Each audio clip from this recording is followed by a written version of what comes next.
So it looked like Trump defied Putin. Or did he? I'll try to explain what just happened. It's a really tricky thing to unpack, but we're going to work through this systematically. If you don't know who I am, my name is Gerdes. I'm just a professor trying to provide context in the war in Ukraine. If you want more updates like this, I do these regularly. Please consider subscribing. Okay, so let's look at what happened here. So President Trump on July 7th, that's yesterday, said that the United States will send more weapons to Ukraine to help the war-torn country defend itself against Russian attacks. That's a good thing, but we got to get into the details.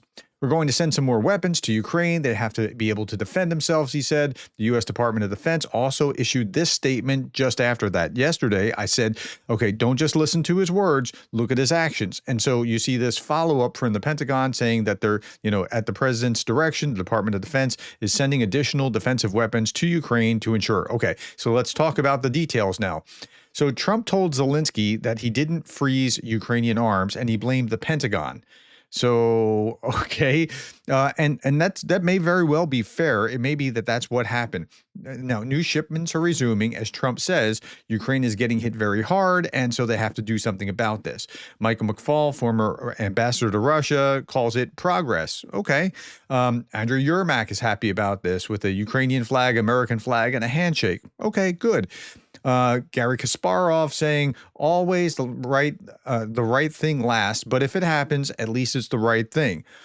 But if what happens? So we have to unpack this and see what's going on. So Trump assured Zelensky that he did not order the freeze on military aid, according to the Wall Street Journal. According to sources cited by the Wall Street Journal, U.S. President Donald Trump told Ukrainian President Zelensky he had not ordered a halt to military aid. Trump reportedly explained that the pause in shipments was due to a necessary review of Pentagon arsenals following U.S. strikes on nuclear sites in Iran. Okay, and that seems fair. The White House National Security Council is scheduled to meet today to discuss new arms deliveries to Ukraine. So we're not exactly sure what's going to happen, but I'll show you something in just a minute. Now, Trump got a lot of pushback for these kinds of things, for being a warmonger when he's run on he's going to be a man of peace. Okay, Megan Mobbs. She is the daughter of Keith Kellogg. She's also in Ukraine working with the Ukrainians, trying to be helpful there. And she's also very MAGA. I'm seeing posts attacking the president's decision to arm Ukraine, claiming that they didn't vote for this. Well, I did.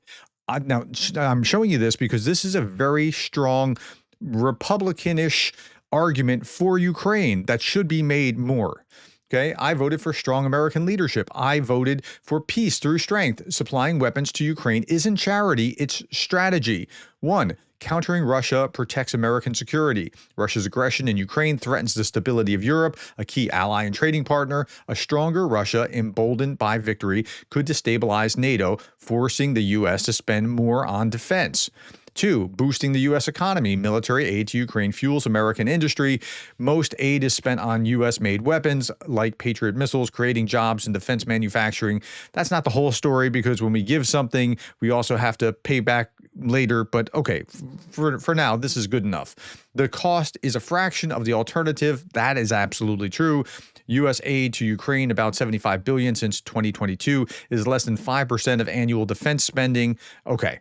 Compare that to the trillions spent on direct interventions in Iraq and Afghanistan, with thousands of American lives lost. Very fair point. Critics might argue that this diverts resources from domestic needs, but the math doesn't lie. Aid to Ukraine is a drop in the federal budget, and the return on investment is massive. That's very true as well. The return on investment in degrading Russia's, in pulling the teeth out of Russia's bite is very important here. Number 3, reinforcing global leadership. An America First approach doesn't mean isolationism. Right. That's the argument that should be being made. It means leading on terms that benefit the U.S. A Ukrainian victory strengthens America's diplomatic clout, ensuring favorable trade and security deals. And again, that argument should be made a lot more. Moral and strategic credibility. Supporting Ukraine showcases America as defender of sovereignty and territorial integrity, principles tied to the America First movement. This also resonates with Americans who see their country as a force for good. Okay. All great arguments, should be said even more. Okay, now, what's the reaction from others to this? And then I'll talk about the details of what actually happened. Medvedev reacted. Remember, he's the former president of Russia. Reacted to President Trump's decision to send defensive weapons to Ukraine, saying that he doesn't care at all. He doesn't care so much that he wrote a whole post about how he doesn't care. His post is below. Quote, "The American is once again riding his favorite political seesaw. I'm satisfied with my conversation with Putin. I'm dissatisfied with my conversation with Putin.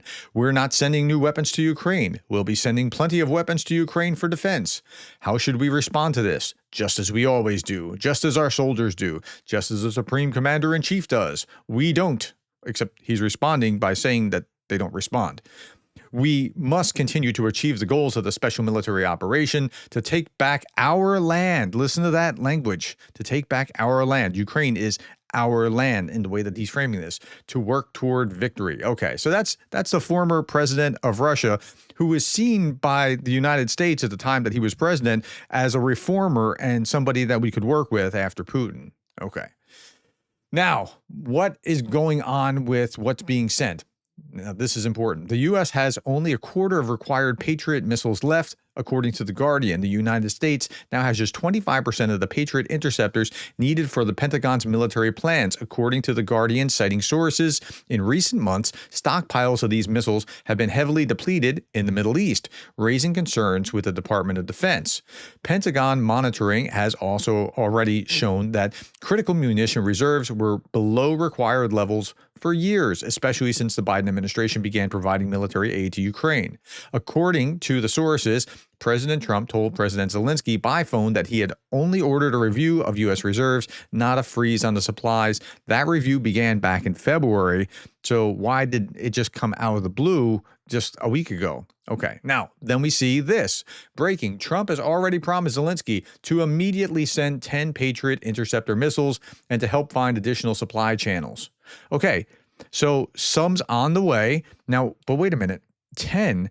Wasn't there 30? Yeah. So Trump snatched 30 Patriot missiles away from Ukraine at the last minute and is now agreeing to hand over 10. It's a strategy of death by little cuts for Ukraine. It's a derisory move meant to appease pro-Ukraine voices in the GOP. Okay, so maybe that last line, I don't know about that last line, whether that's true or not, if that's the motivation or just what. But there were supposed to be 30, I think, in that batch, and then he pulled them back, and he's now finding 10, and then he's going to source the other 10 from, I guess, partners somewhere. I don't know exactly what that is. John Ascola wrote this, and I think this commentary is very good. Trump is resuming military aid to Ukraine. Good, sure, praiseworthy. Not even close. He's just reversing a reckless freeze on Biden-era commitments, something he never had a legitimate reason to stop in the first place. But then he says this, and this is really important. This is classic Trump. Break something, scare allies, then reverse course and expect applause. I think that's what's going on. And here is what, look, I don't have an axe to grind here. I'm not trying to do something to Trump, and I'm not trying to protect Trump. And I know that I'm going to get criticism from both sides on this for whatever I say here, but I'm trying to be as fair as possible. I really am. And if you've been around my channel for any period of time, you know that I try to be fair to everyone.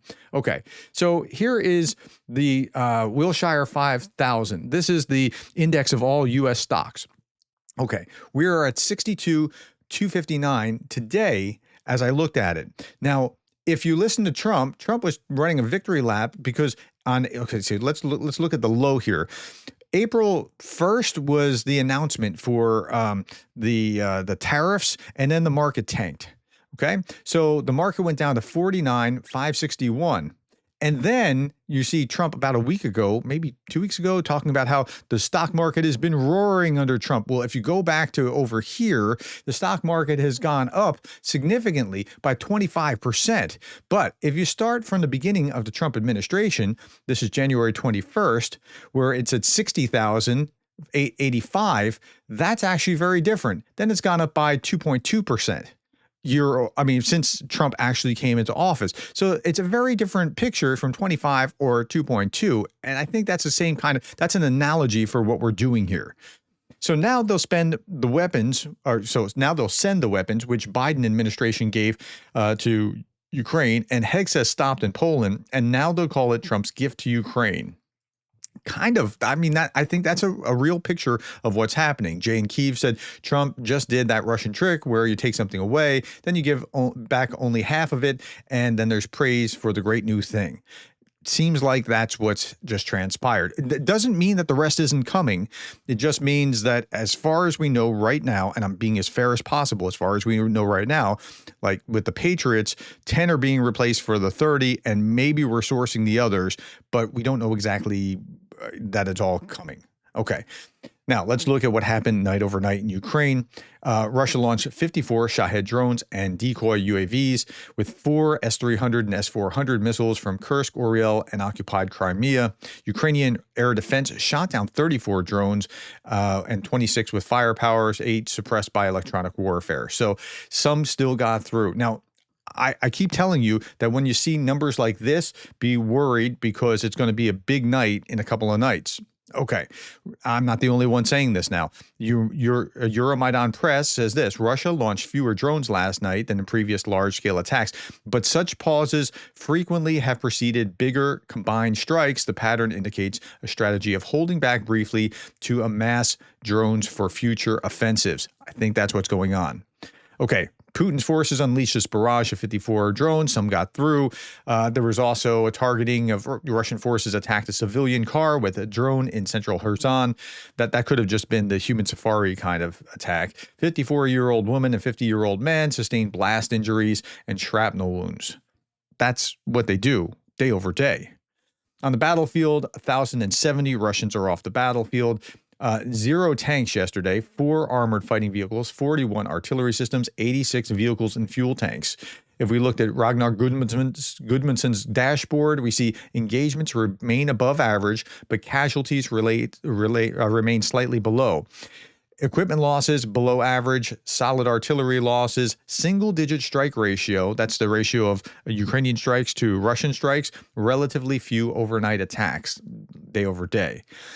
Across direction, high water mark of the battlefield. Russian invaders led 46 assaults, but that's going to change. Everything that I can see tells me that that's going to change. Here's why. Russia halts Konstantinivka push, and now it's the Pokrovsk area that is bracing for the encirclement. So they're going to really ramp up what's going on in Pokrovsk. And so what you want to look for here with Pokrovsk is if they're trying to move out here in the northeast and trying to spread up and around, that I think is what the Russians are going to be trying to do.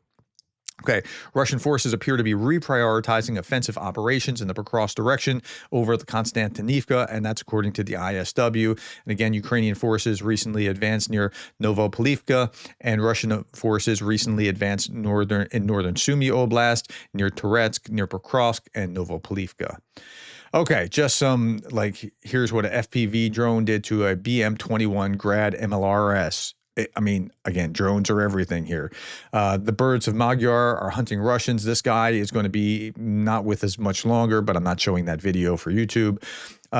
Ukraine intercepted 4 Russian vampire drones. That's what a vampire drone looks like, by the way. And they're expensive and they're powerful. And so that's good. Okay, it's 1 year ago today that the Russians targeted the largest children's hospital in Ukraine with several missiles. This atrocity occurred in the middle of the day at peak hours. Rather than responding, the world looked away and Russia continued to escalate.